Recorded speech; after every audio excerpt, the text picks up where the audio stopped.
What's going on, guys? We're back.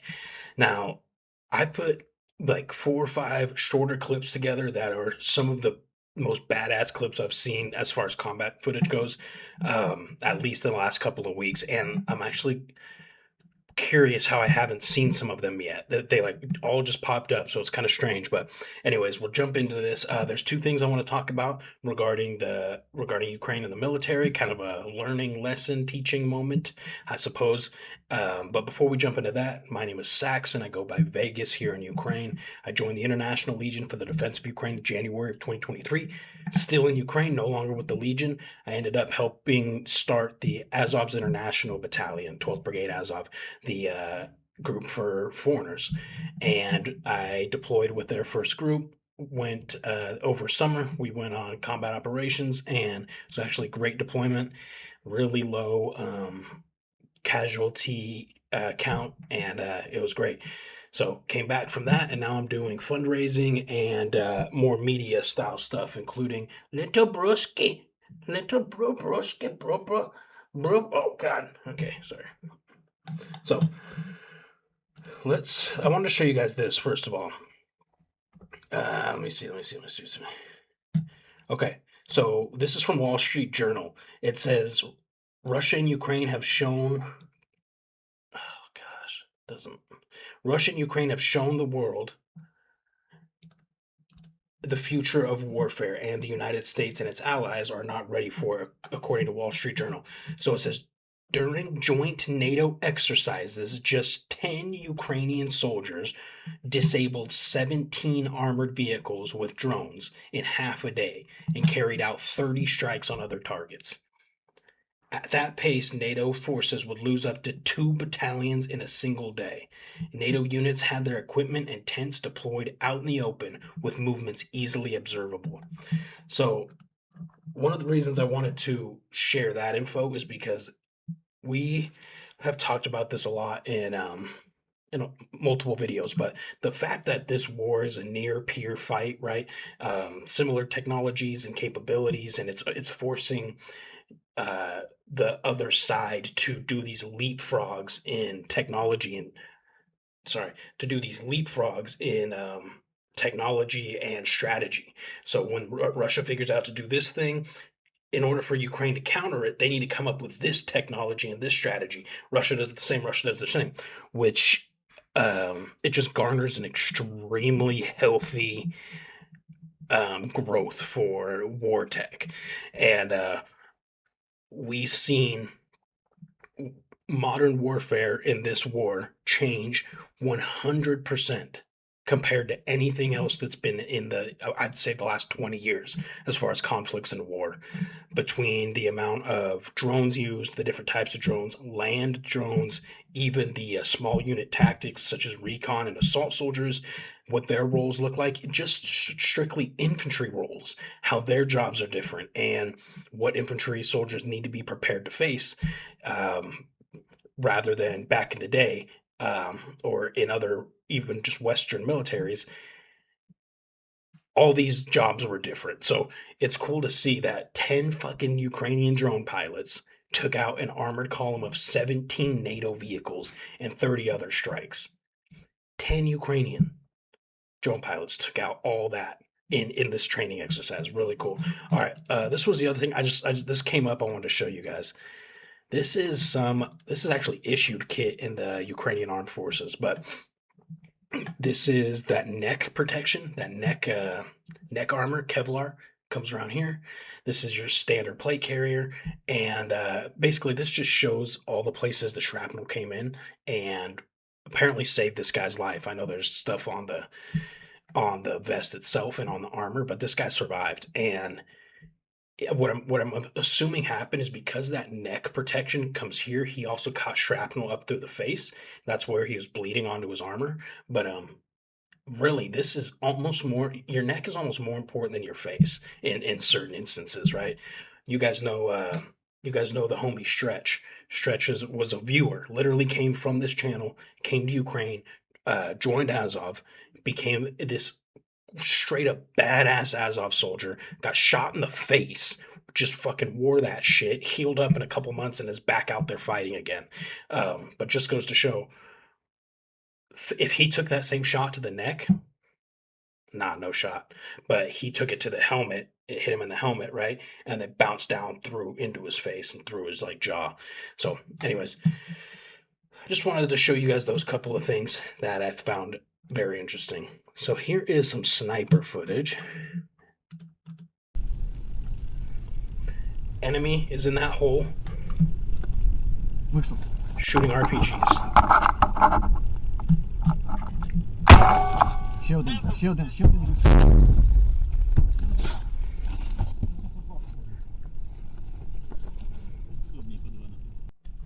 So the caption of this says Ukrainian sniper hits Russian soldier shooting RPG. I don't see him getting hit here. Let me know in the comments if you do.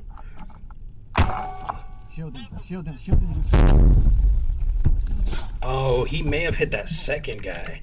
I didn't even see that. The guy on the right. Oh, shit.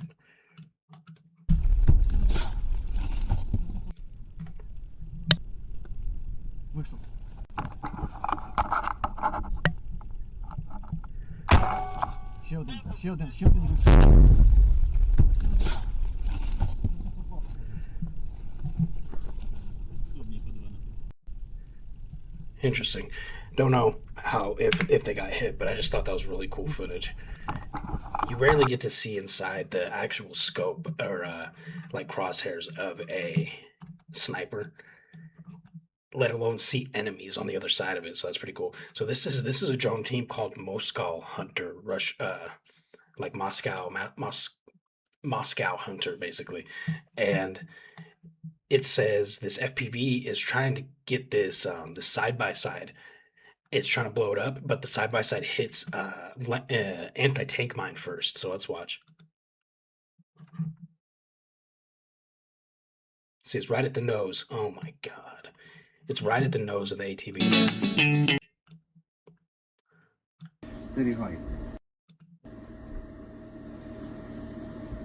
Boom. And then it looks like it also takes out the FPV.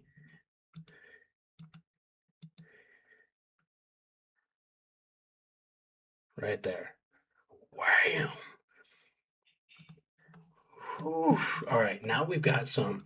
So those are just kind of some cool clips, but we've got some actual combat footage here that I have not seen before. This says description: clearing of green areas where Russian occupiers had set up positions. The video begins with an assault on a dugout. After a brief firefight, 3 Russians surrendered. The soldiers then inspected the bodies of the previously eliminated enemy troops. Pokrovsk direction. This one, I did click through it. It's got a bunch of bodies in it that I'm going to have to censor. But if you want to see any uncensored content, we keep all that in an archive for our paid members over in Discord. Discord link in description. Let's watch.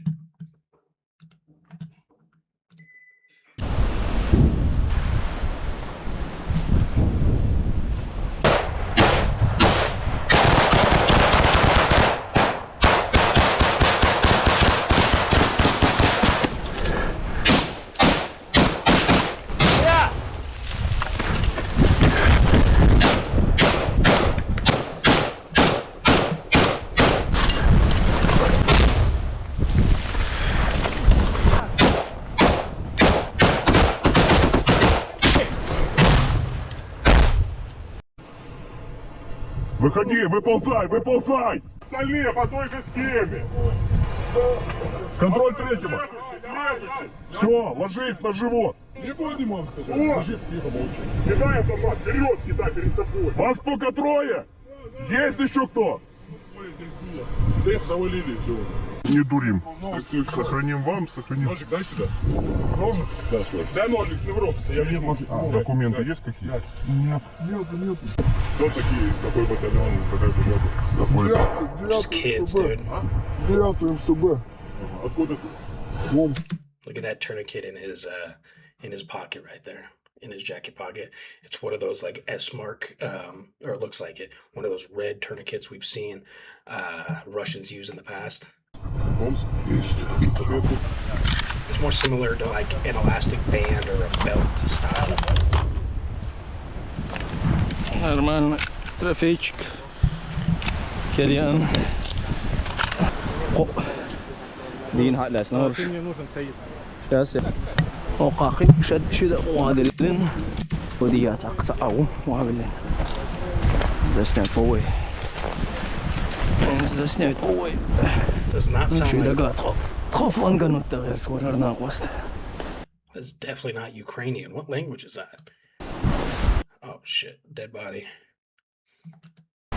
Alright, I'm gonna have to basically censor this whole next half of this video, so if you want to see it, just join the Discord. Let's check this one. Hold on. What's the context of this one? Coordinated actions during the clearing of private houses were captured on the body camera of one of the soldiers. Okay, so just general information.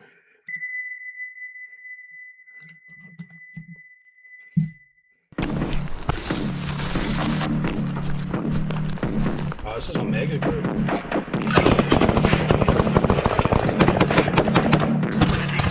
Нормально, больше. Своя, твою нахуй. Блин, какой подъем, пристади в укрытие.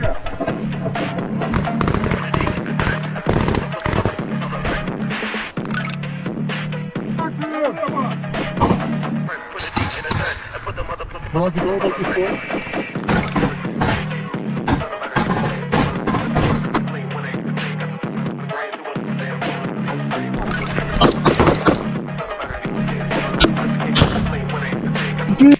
I carried one of these on this last deployment. I actually carried a grenade launcher on both my combat deployments, but different types.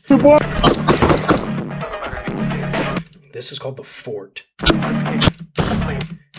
and it breaks down, kind of like like a breach shotgun, right?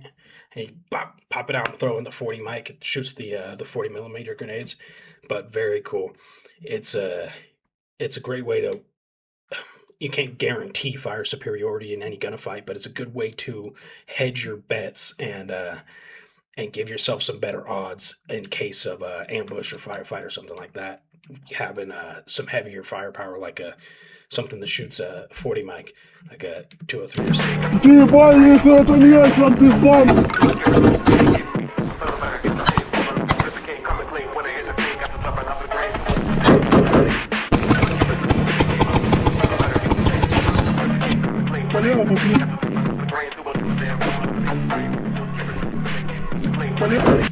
Dude, that was a sick ass video. So Omega team, man. Omega is a part of the Ukrainian GUR, their intelligence services, and they're known as like one of the most elite units in all of Ukraine.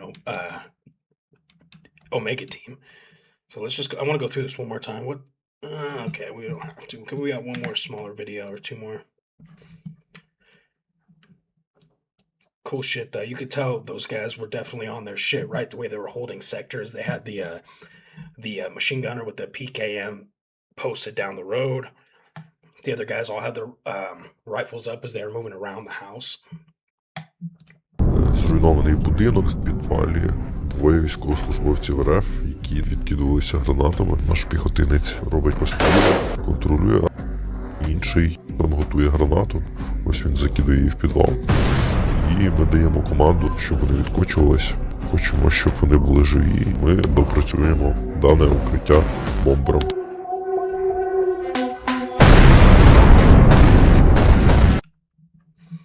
So this, just for some context here, guys, this one says 2 Ukrainian soldiers cleared a house of Russian troops.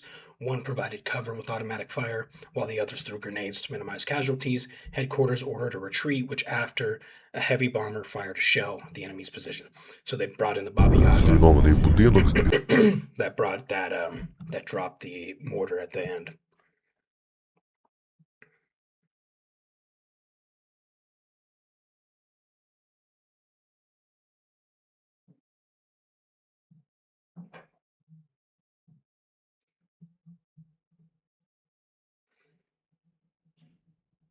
When I see this kind of call from a commander, I always respect the shit out of it.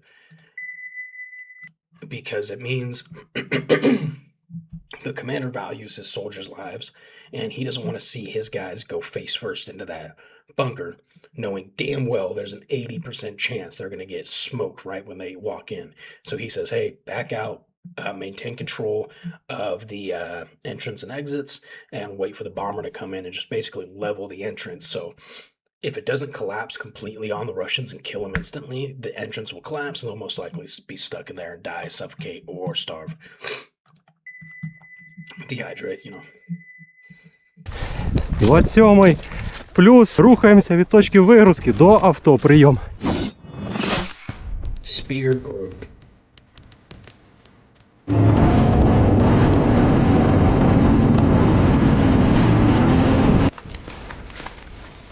Пішли?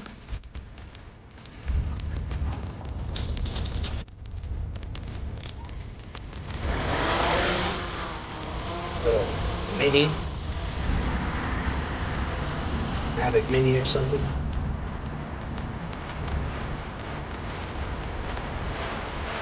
СБК.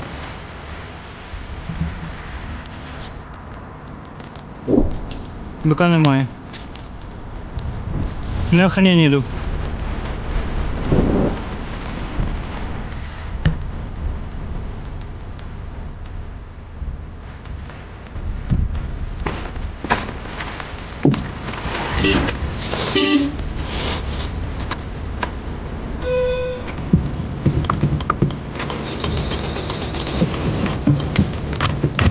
Got started.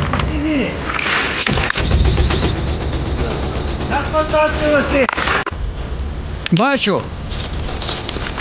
О, їде на точку 2. Іде на точку 2. Прикладу нема. Покриття.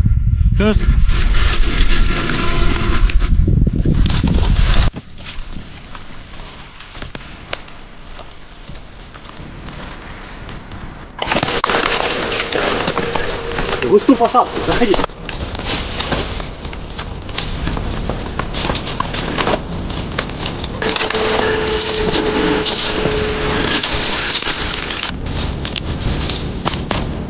Від автомобіля в напрямку ворога. Зліва, слідуюча посадка, фідер-дрон. Прийом. Слухаю. Короче, сейчас опять все то же самое будем делать. Ты, блядь, за листик.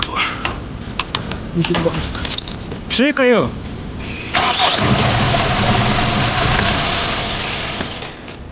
Пшикаю.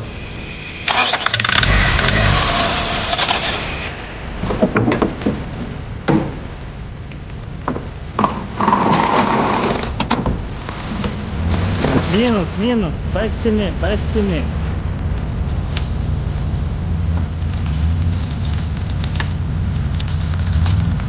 Плюс, плюс, без стіни, без стіни. Реп включений. Я сію. So they were sent out to go try to recover that vehicle, it looks like. Or see if it was recoverable. It didn't look recoverable. Something I wanted to mention was at the beginning here. Плюс, рух.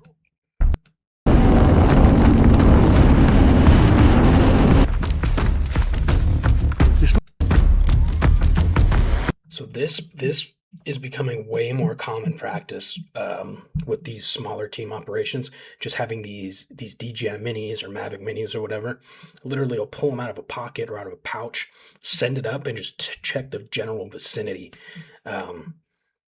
Especially like in and we started thinking about this during the summer a lot more, but during like assault operations, the sketchiest time typically is right before you are going to make potential contact, right? Because you don't know if the enemy knows you're coming, if you've been quiet enough, and they could just be waiting there with two PKMs waiting to see the first guy come through the bushes, right? So if you can pop up one of these little minis and just right over to where you're about to ambush or about to assault, get a head count, see who's there, see if they're waiting for you, see if they're sleeping, you know what I mean? It could change the entire dynamic of that assault. So it's something that we played with, and we even started training it towards the end of deployment. But I know for a fact it's being used out there right now. This kind of a strategy, as we see here. Anyways, cool video, bunch of cool videos in this one, man. We've been hitting the jackpot on some banging ass videos lately. So do me a favor, please like, share, subscribe. The more people we can reach with this content, man, I know this isn't super political type content or, super profound, but in my opinion, it's about Ukraine. It's in support of Ukraine. The more people we can get with eyes on this content, the more people that can remain focused on Ukraine. So share, like, subscribe, do all that shit. Also, Discord, link in below. I love you guys. We'll see you in the next video.